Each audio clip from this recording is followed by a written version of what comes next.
हासिल करने के लिए दृढ़ निश्चय की नई मशाल लेकर बिना थके, बिना रुके अनवरत चलना पड़ता है।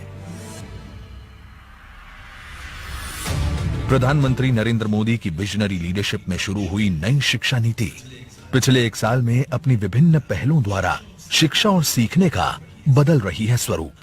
आज इसी श्रृंखला में इससे जुड़ने जा रही हैं 5 और महत्वपूर्ण पहल।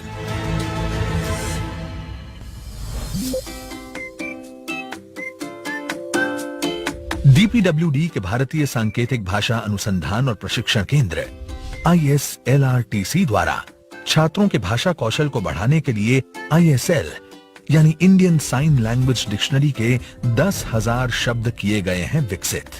इसमें स्कूली शिक्षा स्तर पर universal design of learning UDL के अनुरूप ISL, स्पीच और टेक्स्ट तीनों का समावेश कर दीक्षा पोर्टल पर अपलोड किया गया है। इससे लाभान्वित होंगे श्रवण बाधित शिक्षक समेत 13 लाख विद्यार्थी एवं विषय के रूप में पढ़ाने और सीखने में भी मिलेगी मदद।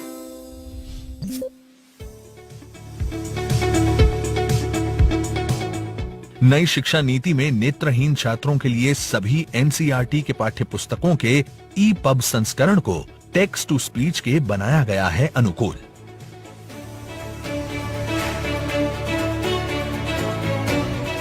इसके अलावा NCERT ने 2000 पाठों पर आधारित ऑडियो भी किए हैं विकसित। ये सभी सामग्री NCERT की वेबसाइट, ई-पाठशाला और दीक्षा पोर्टल और मोबाइल ऐप पर भी मौजूद है। ये 25 लाख दिव्यांग छात्रों, विशेष रूप से दृष्टि बाधित छात्रों की पढ़ाई के लिए वरदान सिद्ध होगी।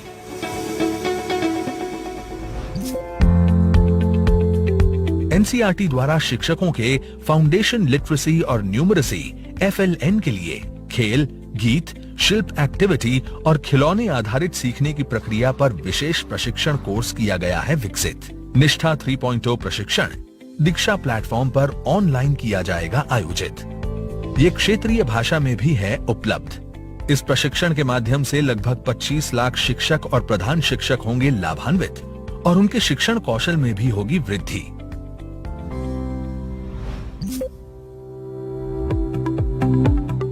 विद्यांजलि पोर्टल समुदाय स्वयं सेवकों को उनकी पसंद के सरकारी और सरकारी सहायता प्राप्त स्कूलों से सीधे जुड़कर योगदान करने में सक्षम बनाएगा। इसमें कोई भी सेवारत और सेवानिवृत्त शिक्षक, सरकारी, अर्ध सरकारी, अधिकारी, गृहिणी और कोई अन्य साक्षर व्यक्ति स्वेच्छा से कर सकता है योगदान।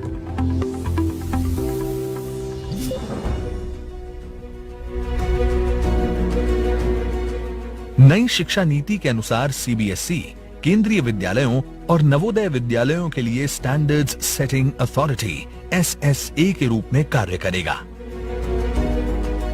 CBSE ने स्कूलों के कामकाज के सभी क्षेत्रों को शामिल करते हुए एक SQAA ढांचा किया है तैयार, जो सेल्फ डिस्क्लोजर आधारित है और पब्लिक डोमेन में रहेगा।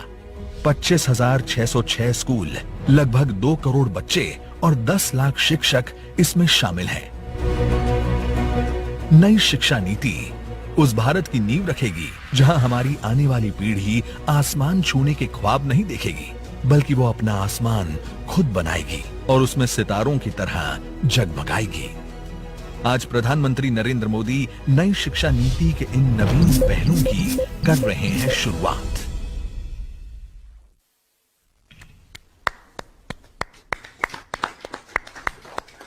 माननीय प्रधानमंत्री जी को विनम्र निवेदन करता हूं, आज अभी हम सभी को संबोधित करें।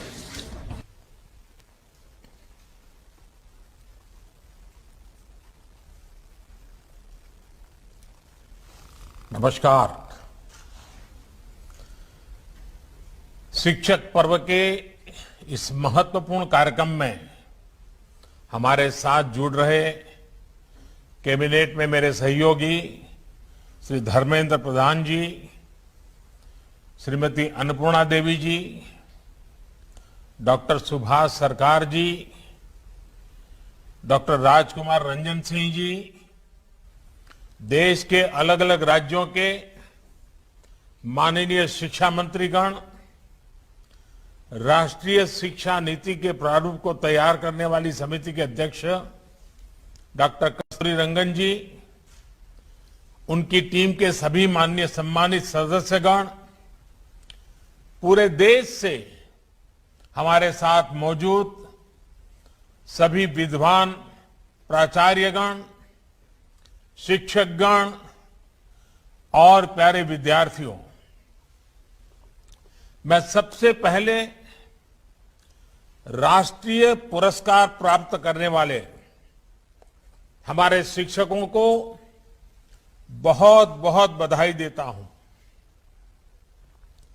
आप सभी ने कठिन समय में देश में शिक्षा के लिए विद्यार्थियों के भविष्य के लिए जो एक निष्ठ प्रयास किया है, योगदान दिया है, वो अतुलनीय है, सराहनीय है। इस कार्यक्रम में हमारे जो विद्यार्थी उपस्थित हैं, मैं उनके भी चेहरे स्क्रीन पर देख रहा हूं। 1.5-2 सालों में पहली बार ये अलग सी चमक आपके चेहरों पर दिख रही है। ये चमक संभवतः स्कूल्स खुलने की लगती है। लंबे समय बाद स्कूल जाना, दोस्तों से मिलना, क्लास में पढ़ाई करना, इसका आनंद ही कुछ और होता है। लेकिन उत्साह के साथ साथ कोरोना नियमों का पालन भी हम सबको, आपको भी पूरी कड़ाई से करना है। साथियों, आज शिक्षक पर्व के अवसर पर अनेक नई योजनाओं का प्रारंभ हुआ है और अभी हमने एक छोटी सी फिल्म के द्वारा इन सभी योजनाओं के विषय में जानकारी प्राप्त की। ये इनिशिएटिव इसलिए भी अहम है क्योंकि देश अभी आजादी का अमृत महोत्सव मना रहा है। आजादी के 100 वर्ष होने पर भारत कैसा होगा, इसके लिए आज भारत नए संकल्प ले रहा है। आज जो योजनाएं शुरू हुई हैं, वो भविष्य के भारत को आकार देने में अहम भूमिका निभाएगी। आज विद्यांजलि 2.0, निष्ठा 3.0, टॉकिंग बुक्स और यूएलडी बेस आईएसएल डिक्शनरी जैसे नए प्रोग्राम्स और व्यवस्थाएं लॉन्च की गई है। School quality assessment and assurance framework यानी SQAAF जैसी आधुनिक शुरुआत भी हुई है। मुझे पूरा भरोसा है कि ये न केवल हमारे एजुकेशन सिस्टम को ग्लोबली कॉम्पिटिटिव बनाएगी, बल्कि हमारे युवाओं को भी फ्यूचर रेडी बनाने में बहुत मदद करेगी।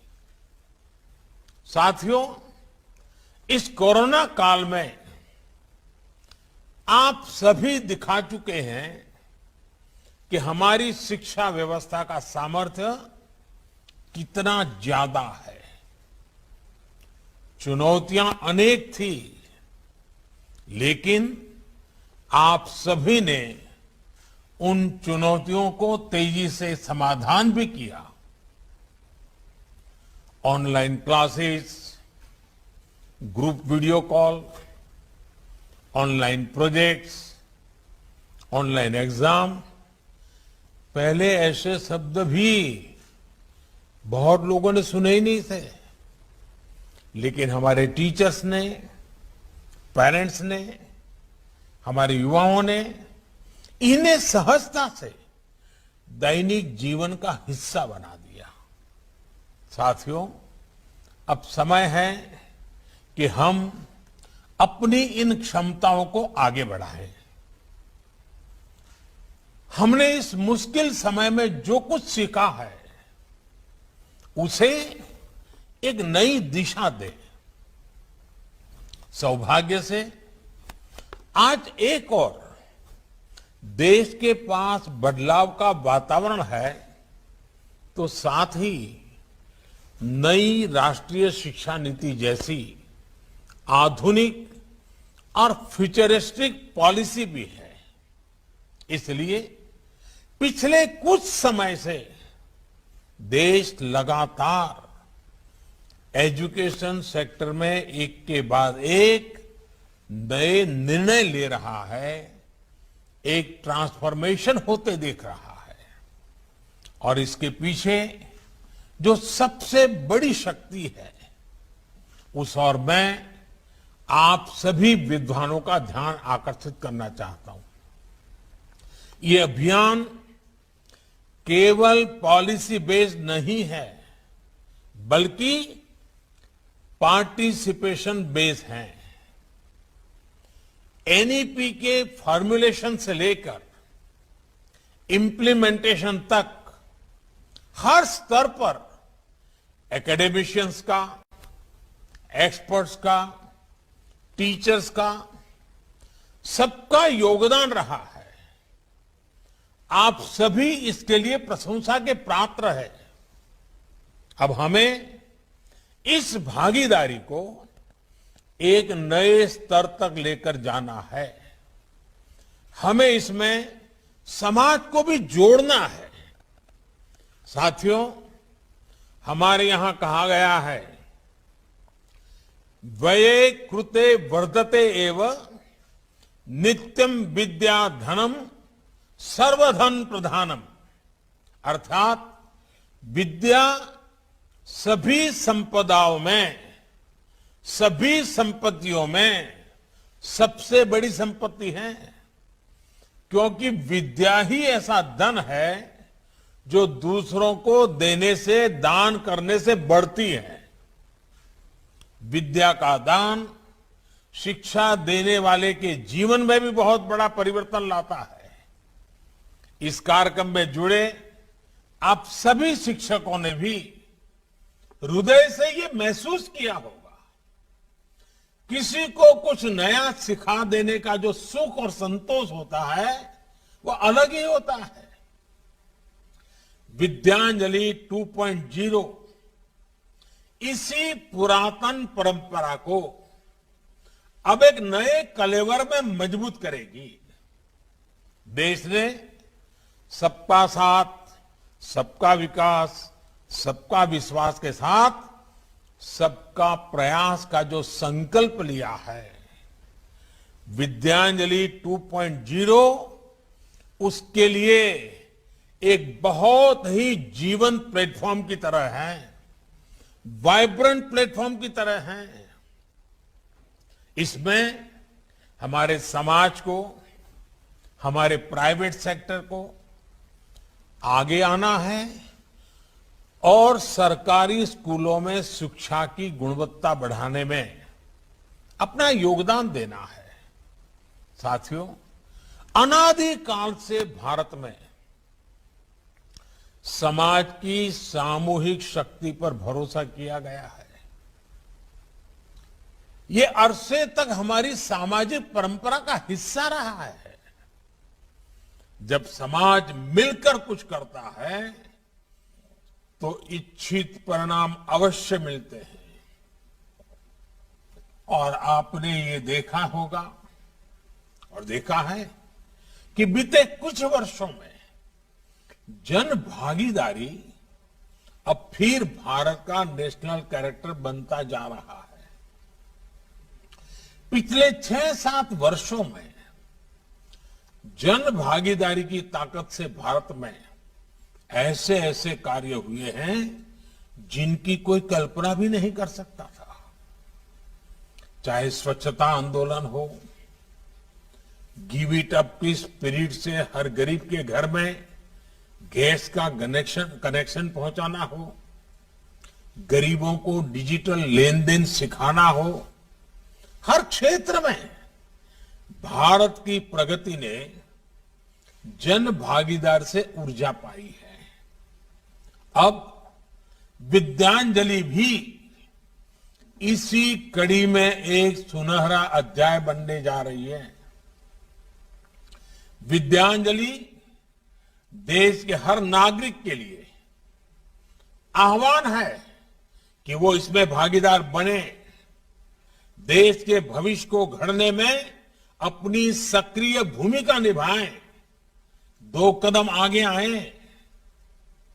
आप एक इंजीनियर हो सकते हैं, एक डॉक्टर हो सकते हैं, एक रिसर्च साइंटिस्ट हो सकते हैं, आप कहीं आईएएस ऑफिसर बनकर के कहीं कलेक्टर के रूप में कहीं काम करते हो, फिर भी आप किसी स्कूल में जाकर बच्चों को कितना कुछ सिखा सकते हैं। आपके जरिए उन बच्चों को जो सीखने को मिलेगा, उससे उनके सपनों को नई दिशा मिल सकती है। आप और हम ऐसे कितने ही लोगों के बारे में जानते हैं जो ऐसा कर भी रहे हैं। कोई बैंक का रिटायर्ड मैनेजर है, लेकिन उत्तराखंड में दूर दराज पहाड़ी क्षेत्रों के स्कूलों में बच्चों को पढ़ा रहा है निवृत्ति के बाद। कोई मेडिकल फील्ड से जुड़ा है, लेकिन गरीब बच्चों को ऑनलाइन क्लासेस दे रहा है, उनके लिए संसाधन उपलब्ध करवा रहा है। यानी आप चाहे समाज में किसी भी भूमिका में हो, सफलता की किसी भी सीढ़ी पर हो, युवाओं के भविष्य निर्माण में आपकी भूमिका भी है और भागीदारी भी है। अभी हाल ही में संपन्न हुए टोक्यो ओलंपिक और पैरा ओलंपिक में हमारे खिलाड़ियों ने शानदार प्रदर्शन किया है। हमारे युवा इनसे कितना प्रेरित हुए हैं। मैंने अपने खिलाड़ियों से अनुरोध किया है कि आजादी के अमृत महोत्सव के अवसर पर हर खिलाड़ी कम से कम 75 स्कूलों में जाएं। मुझे खुशी है कि इन खिलाड़ियों ने मेरी बात को स्वीकार किया है और मैं सभी माननीय शिक्षक गण से कहूंगा, आचार्य गण से कहूंगा कि आप अपने इलाके में इन खिलाड़ियों से संपर्क कीजिए, उनको अपने स्कूल में बुलाइए, बच्चों के साथ उनका संवाद करवाइए। देखिए, इससे हमारे स्टूडेंट्स को कितनी प्रेरणा मिलेगी, कितने प्रतिभावान स्टूडेंट्स को खेलों में आगे जाने का हौसला मिलेगा। साथियों, आज एक और महत्वपूर्ण शुरुआत school quality assessment and assurance framework यानी SQAA ऐप के माध्यम से भी हो रही है। अभी तक देश में हमारे स्कूलों के लिए, एजुकेशन के लिए कोई एक कॉमन साइंटिफिक फ्रेमवर्क ही नहीं था। कॉमन फ्रेमवर्क के बिना शिक्षा के सभी पहलुओं जैसे कि curriculum, pedagogy, assessment, infrastructure, inclusive practices और गवर्नेंस प्रोसेसेस, इन सभी के लिए स्टैंडर्ड बनाना मुश्किल होता था। इससे देश के अलग अलग हिस्सों में, अलग अलग स्कूलों में स्टूडेंट्स को शिक्षा में असमानता का शिकार होना पड़ता है। लेकिन SQAF अब इस खाई को पाटने का काम करेगा। इसकी सबसे बड़ी खूबी है कि इस फ्रेमवर्क में अपनी जरूरत के हिसाब से बदलाव करने की फ्लेक्सिबिलिटी भी राज्य के पास होगी। स्कूल्स भी इसके आधार पर अपना मूल्यांकन खुद ही कर सकेंगे। इसके आधार पर स्कूलों को एक ट्रांसफॉर्मेशनल चेंज के लिए प्रोत्साहित भी किया जा सकेगा। साथियों, शिक्षा में असमानता को खत्म करके उसे आधुनिक बनाने में नेशनल डिजिटल एजुकेशनल आर्किटेक्चर यानी एनडीआर की भी बड़ी भूमिका होने वाली है। जैसे यूपीआई इंटरफेस ने बैंकिंग सेक्टर को रिवोल्यूशनाइज कर दिया है, वैसे ही एनडीआर सभी एकेडमिक स्कूल से दूसरे स्कूल में जाना हो या हायर एजुकेशन में एडमिशन, मल्टीपल एंट्री एग्जिट की व्यवस्था हो या एकेडमिक क्रेडिट बैंक और छात्रों की स्किल्स का रिकॉर्ड, सब कुछ एनडीआर के जरिए आसानी से उपलब्ध होगा। ये सभी ट्रांसफॉर्मेशंस हमारे न्यू एज एजुकेशन का चेहरा भी बनेंगे और क्वालिटी एजुकेशन में भेदभाव को भी खत्म करेंगे। साथियों, आप सभी इस बात से परिचित है कि किसी भी देश की प्रगति के लिए एजुकेशन न केवल इंक्लूसिव होनी चाहिए बल्कि इक्विटेबल भी होनी चाहिए। इसलिए आज देश टॉकिंग बुक्स और ऑडियो बुक्स जैसी तकनीक को शिक्षा का हिस्सा बना रहा है। यूनिवर्सल डिजाइन ऑफ लर्निंग यानी यूडीएल पर आधारित 10,000 शब्दों की इंडियन साइन लैंग्वेज डिक्शनरी को भी विकसित किया गया है। असम के बिहू से लेकर भारतनाट्यम तक सांकेतिक भाषा हमारे यहां सदियों से कला और संस्कृति का हिस्सा रही है। अब देश पहली बार साइन लैंग्वेज को एक सब्जेक्ट के रूप में पाठ्यक्रम का हिस्सा बना रहा है ताकि जिन मासूम बच्चों को इसकी विशेष जरूरत है वो किसी से पीछे न रह जाए। ये तकनीक दिव्यांग युवाओं के लिए भी एक नई दुनिया का निर्माण करेगी।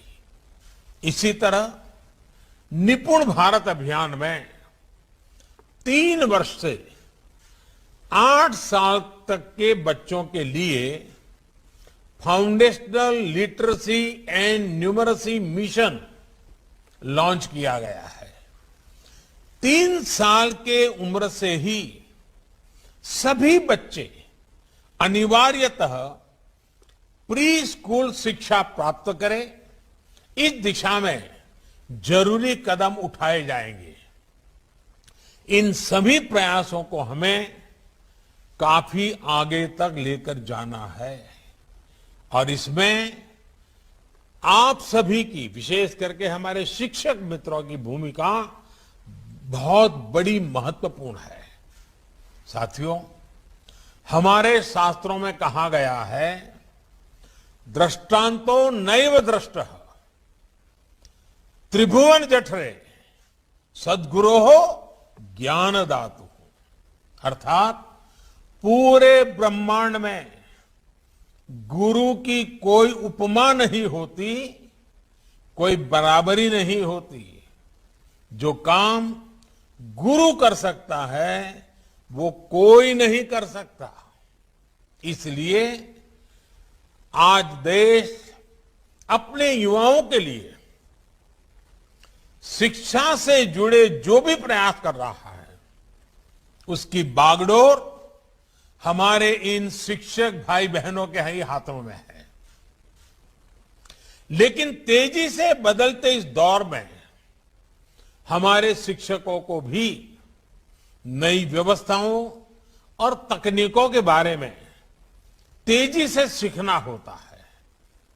निष्ठा ट्रेनिंग प्रोग्राम से, इस ट्रेनिंग प्रोग्राम का एक अच्छा सा निष्ठा आपके सामने अभी प्रस्तुत किया गया।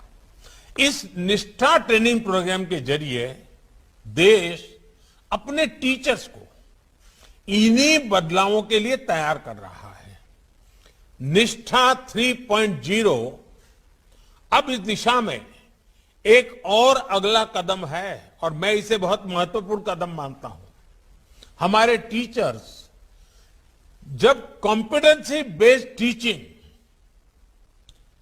Art integration, high order thinking और क्रिएटिव एंड क्रिटिकल थिंकिंग जैसे नए तौर तरीकों से परिचित होंगे तो वो भविष्य के लिए युवाओं को और सहजता से गढ़ पाएंगे। साथियों, भारत के शिक्षकों में किसी भी ग्लोबल स्टैंडर्ड पर खरा उतरने की क्षमता तो है ही, साथ ही उनके पास अपनी विशेष पूंजी भी है। उनकी ये विशेष पूंजी, ये विशेष ताकत है उनके भीतर के भारतीय संस्कार। और मैं आपको मेरे 2 अनुभव बताना चाहता हूं।